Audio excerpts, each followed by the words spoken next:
In this problem we are given a number, in this case 53, and we are to represent the number using the base 10 blocks by dragging the correct tiles into the shaded area you see here. Afterwards we are to identify the number of flats, rods, and units that we use to represent the number.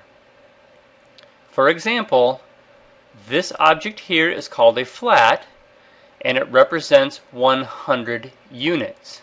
You can think of a unit as represented by a single square. So this is a unit. A flat is made up of 100 units. This object here is a rod and is made up of 10 units. Because I need to represent the number 53, I'm going to start by using rods.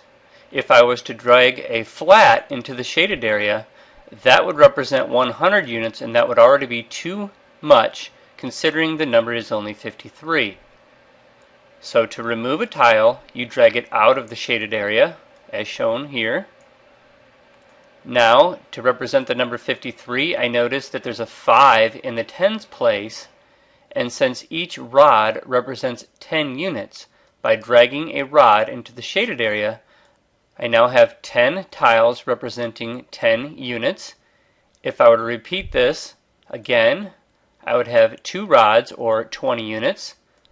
3 rods would be 30 units. 4 rods would be 40 units.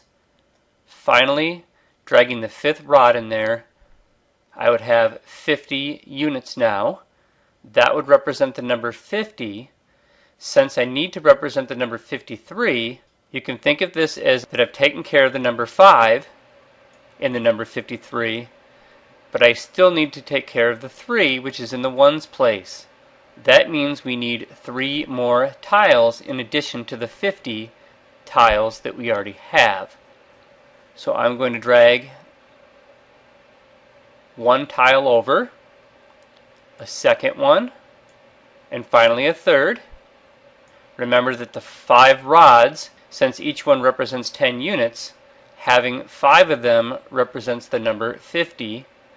And then I added 3 more, so total I have 53 tiles. Now they want me to tell how many flats, rods, and units that I used. We used 0 flats, so I'm going to type 0 in here. Clicking in this area, I now say that I used 5 rods, 1, 2, 3, 4, 5. In this area, press or click in this answer box the number of units that I used was 1, 2, 3.